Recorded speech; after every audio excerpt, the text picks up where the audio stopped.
Olá pessoal, vamos iniciar então o segundo vídeo relacionado à questão do patrimônio, né? Então nesse vídeo a gente vai primeiramente reforçar alguns conceitos que a gente falou no vídeo anterior sobre a composição dos elementos patrimoniais, lembrando que isso é extremamente importante, então a gente traz de uma forma mais detalhada nesse início desse segundo vídeo. Junto com isso nós vamos tratar dos elementos de resultado que impactam também na estrutura da disposição dos componentes patrimoniais. E, por fim, uma palavra sobre as origens e aplicações de recurso que fazem com que a gente entenda um pouco melhor a estrutura, né, dessa disposição dos componentes patrimoniais. Então, em primeiro lugar, ao momento que a gente definiu, né, ativo, passivo e patrimônio líquido, a gente se atentou às questões relacionadas à essência e à realidade econômica, e não apenas à forma, né, como está construído esses elementos, ou seja, para que é que realmente eles foram constituídos como elementos do ativo, do passivo, do patrimônio líquido, e por consequência, como elemento patrimonial. Então, o enquadramento dos componentes patrimoniais, de acordo com aqueles conceitos que a gente viu no vídeo anterior, eles levam a essa forma de classificação aqui, que está um pouquinho mais detalhada em relação àquilo que a gente já estava vendo antes, que é aquela definição que o ativo é um recurso econômico que pode produzir benefícios econômicos para a entidade, e a partir desses diversos elementos que nós estamos descrevendo aqui, né? Então, a gente gera um valor a receber a partir do recebimento de fluxo de caixas contratuais, a gente gera um recurso econômico como direito a receber a partir da troca, né, de recursos econômicos com outras partes, em condições que sejam favoráveis para a empresa, também produzindo fluxo de caixa de entrada, né, decorrente desse movimento com o elemento ativo, o recebimento de caixa de recursos econômicos por meio de venda de recursos econômicos, né? A partir do momento que eu estou vendendo um bem, um patrimônio, eu estou gerando caixa também. E a extinção de passivos por meio de transferência de recursos econômicos, ou seja, eu, em vez de pagar diretamente somente com um dinheiro, né, eu posso também enviar outros recursos econômicos, bens que sirvam para pagar obrigações que a gente tem. Então, tudo isso são elementos que estão no ativo, que nos permitem assumir compromissos, né, em relação às obrigações que vêm no passivo. Ainda em relação ao ativo, além de tudo isso que a gente já viu, um elemento importante é o controle, né? O elemento patrimonial no ativo, ele se vincula à empresa, né, para produzir benefícios futuros, e mesmo que ele não seja propriedade ou posse da empresa, desde que a empresa tenha controle sobre esse ativo, isso permite com que a gente também coloque ele dentro daquela disposição gráfica como um elemento ativo. Mesmo que eu não tenha o registro formal daquele bem ou daquele direito no meu nome, mas se ele está sob o meu controle, eu posso ter ele como registro econômico, né? Então, um exemplo disso, o pessoal deve conhecer as operações de leasing, né? Em que a gente usufrui, né? Utiliza um determinado bem durante um período, e esse bem, ele não tá, só vai vir para o nome da empresa ao final do período, mas eu estou usufruindo e estou em controle sobre esse bem, né? Então, esse bem, ele pode ser considerado um ativo para nós e contabilizado dentro da nossa estrutura patrimonial como um dos elementos dessa disposição patrimonial que a gente viu no slide anterior, no vídeo anterior.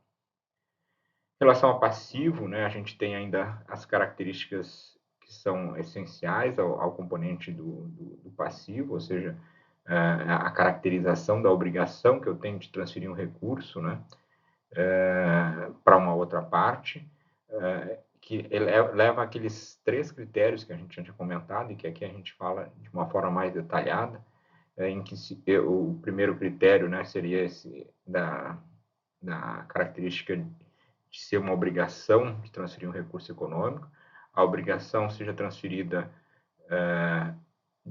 de uma forma, né, a satisfazer o compromisso potencial que eu tenho com outra empresa ou com outra entidade, E isso só é possível desde que esteja caracterizada a existência dessa obrigação. Ela tem que estar presente e evidenciada na hora que a gente estiver promovendo, né, o registro do elemento patrimonial. O último dos critérios é aquele que trata de que seja uma obrigação presente que exista como resultado de eventos passados, né? Então, a gente já comentou anteriormente que todo que tipo de obrigação que a gente tem com terceiros, ela decorre de um evento passado que acabou provocando, né, tensionando, né, a situação para que ocorresse e passasse a existir essa obrigação. Então, é fundamental, né, que esses eventos passados somente sejam caracterizados se a entidade já tiver obtido benefício econômico ou tomado uma ação nesse sentido, ou como consequência a entidade terá ou poderá ter que transferir um recurso econômico que de outro modo não seria transferido, ou seja, ele só vai fazer porque existe, né, essa caracterização da necessidade de transferir o recurso econômico. Então, essa parte é mais para a gente reforçar alguns conceitos e para a gente revisitar aquilo que a gente estava vendo no vídeo anterior e olhando com mais detalhes, porque é o que eu tenho tentado passar para vocês. Se a gente conseguir caracterizar bem o que é elemento ativo, o que é elemento passivo, o que é elemento patrimônio líquido, a gente consegue desenhar aquelas transações e aquelas operações de uma forma que a gente tenha uma melhor visualização da situação. E aí um entendimento do impacto que isso tem na composição do elemento patrimonial. Em relação ao patrimônio líquido, né, também a mesma avaliação que a gente tinha comentado anteriormente, né, o ativo menos o passivo, né, gera esse patrimônio líquido, e esse patrimônio líquido ele é composto essencialmente pelas ações ordinárias e preferenciais produzidas a partir do investimento que o acionista fez na empresa, e esse valor, né, vai representar, então, as obrigações que nós vamos ter que cumprir para com esses acionistas. Por isso que o patrimônio líquido, eu disse para vocês, que é a obrigação que a gente tem com o acionista, com o investidor, né? Então, os dividendos, se a entidade decide pagar dividendo ou aos titulares exigíveis, eles vão sair de dentro desse patrimônio líquido. O provento pelo cumprimento dos direitos sobre o patrimônio líquido, ou seja, a liquidação total, parcial, no caso de ocorrer alguma situação que leve ao interesse e à saída de algum investidor na empresa, e outros direitos que estejam relacionados ao patrimônio líquido que vão ser gerados a partir da natural construção e desenvolvimento das atividades dentro da empresa. Bom, e esse patrimônio líquido ele é fortemente impactado por esses dois elementos principais que existem no registro contábil, que é a receita, a despesa e o impacto que isso traz ao resultado, né? Então, a receita são os aumentos nos ativos ou as reduções do passivo que resultam em aumentos no patrimônio líquido. Ou seja, toda vez que o ativo aumentar, a contrapartida dele, ela pode ser decorrente dessa receita. Ou seja, se eu vendo para alguém, eu gero um ativo, ou seja, eu gero uma entrada no caixa, ou eu passo a ter um direito a receber, em que a minha contrapartida é justamente um ganho, né, gerado, né? E só que esse ganho ele não é apurado no momento em que eu faço a venda. Eu tenho que caracterizar que eu realizei uma receita, que eu gerei aquela venda. Então, esse elemento de venda, ele é um componente que vai nos ajudar a definir e apurar o resultado da empresa. Então, a definição de receita são aumentos no ativo ou reduções no passivo que resultam em aumento no patrimônio líquido. Porque eu posso reduzir um passivo e isso gerar uma receita para mim, porque se eu tinha uma obrigação e essa obrigação for cancelada, ela pode se configurar em uma receita, né, uma contrapartida de uma entrada futura de dinheiro. Então, isso impacta diretamente no resultado da empresa e no patrimônio líquido. A gente tem que entender que a receita e a despesa necessariamente elas não são são contas de resultado, elementos de resultado, mas que o resultado apurado ele vai impactar no patrimônio líquido.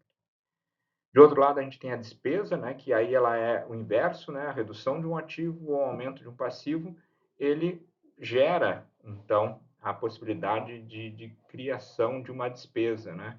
Então, se eu comprei alguma coisa para pagar a prazo, eu aumentei o meu passivo, que eu fiquei com obrigação, e desembolsei uma despesa. Um ativo que ele seja utilizado internamente pela empresa, quando ele é baixado do ativo, do estoque, por exemplo, ele vai virar uma despesa. Então, ele gera um movimento de redução no ativo que promove a constituição de uma despesa. Então, as receitas são aquilo proveniente da atividade normal da empresa, ou seja, a receita de venda de mercadoria, a prestação de serviço, produto, e a despesa é o gasto que eu tenho para manter essa receita. Então, eu tenho gasto de material de expediente, de mão de obra, de água, de energia, de telefonia, de internet.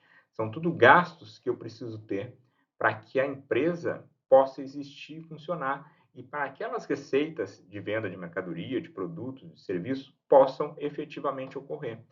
Então, a gente entendeu, viu até agora que a gente tem direitos e obrigações que constituem os elementos patrimoniais, mas esses direitos e obrigações, eles passam a existir, né, a partir dos movimentos decorrentes da atividade da empresa. E o movimento da atividade da empresa é justamente gerar receita a partir de despesas necessárias para que essas receitas existam. Ou seja, eu tenho que comprar uma mercadoria, eu tenho que gastar com mão de obra, com contratação de funcionário, com despesas necessárias à empresa possa existir para que essas despesas provoquem, né, a possibilidade de eu poder vender e gerar uma receita, né? Então, esses dois elementos eles vão estar sempre funcionando junto, né? Eu tenho uma despesa e essa despesa me permite que eu realize uma receita, né? E a receita vai fazer com que a atividade da empresa então se desenvolva através né, o objetivo da empresa, seja ela com ou sem fins lucrativos, de alguma forma vai ser gerar alguma receita para que ela tenha meio econômico para se movimentar. Até mesmo a empresa que não tem fim lucrativo, ela tem que buscar uma receita para que o seu patrimônio tenha crescimento. Só que para que se tenha receita, eu tenho que ter despesas, né? Porque a gente não consegue vender um produto sem comprar uma matéria-prima, sem ter alguma coisa que anteceda, então, essa realização da venda. E aí, tudo isso se reflete no resultado, que pode ser uma variação aumentativa ou diminutiva no patrimônio líquido. Isso tudo vai depender se nós tivermos receitas e despesas, a diferença entre essas receitas e despesas, se ela seja positiva ou negativa, né? Ou seja, ela pode gerar um lucro ou um superávit, no caso de uma empresa sem fins lucrativos, ou um déficit ou um prejuízo, que é justamente a diferença entre essa receita e essa despesa. Então, a conta é bem simples, né? Receita maior que despesa é lucro, despesa maior que receita é prejuízo. Esse é o resultado. E esse resultado, ele vai agregar ao patrimônio líquido, ele vai aumentar aquele elemento que a gente viu do patrimônio líquido. Então, o que acontece? Aumentar ou diminuir, né? Então, o lucro, ele aumenta o patrimônio líquido da empresa e o prejuízo diminui o patrimônio líquido da empresa. E isso faz aquela estrutura de exposição gráfica se movimentar. Ou seja, lembram que quando a gente olhou o primeiro vídeo, o patrimônio líquido ele ficou parado, porque foi só aquele valor que o sócio investiu na empresa. Mas no momento em que a empresa começar a vender, ela começa a ter receita. E para atender essas receitas, ela tem despesa. Aí, se eu pegar o valor da receita menos o total da despesa, aquilo ali vai agregar no patrimônio líquido e o patrimônio líquido vai crescer. Então, quando a gente estiver montando esses quadrinhos, né, das transações, toda vez que eu tiver uma receita, ela vai lá para o patrimônio líquido aumentando. Toda vez que eu tiver uma despesa, ela vai estar no patrimônio diminuindo. Até que ao final do período, né, ao final de um ano de atividade da empresa, aquela receita, aquela despesa vão se converter em um lucro ou prejuízo, ou um superávit ou um déficit. Então, que é o resultado apurado a partir da geração das receitas que a empresa teve. Então, só para exemplificar, né? Então, se a gente pegasse um patrimônio líquido que estava valendo 5 mil reais antes do resultado e eu apurasse um lucro, ou seja, a receita fosse maior que a despesa em 1.600 reais, o novo valor do patrimônio líquido passaria a ser 600. Se eu tivesse mesmo 5 mil e tivesse um prejuízo de 900, o patrimônio líquido cairia para 4.100. Então, aquele movimento que aconteceu nos 80, que tinha 80 mil, dependendo do resultado que tem, esse patrimônio líquido vai aumentar ou vai diminuir. Tá? E ele aumenta ou diminui porque essas receitas e despesas elas têm como contrapartida ativos e passivos, como a gente viu antes, né? Então, para que haja uma receita, vai ter um aumento do ativo ou uma diminuição do passivo. Para que haja uma despesa, vai ter um aumento do passivo ou uma diminuição do ativo, que fazem um impacto, né? E movimentam sempre aquela equação. Toda e qualquer operação que vocês puderem imaginar, ele vai movimentar aquela equação do ativo igual a passivo mais patrimônio líquido. Por fim, a gente tem que entender que o passivo ele é composto pelas origens de recurso e o ativo é onde a gente aplica os recursos.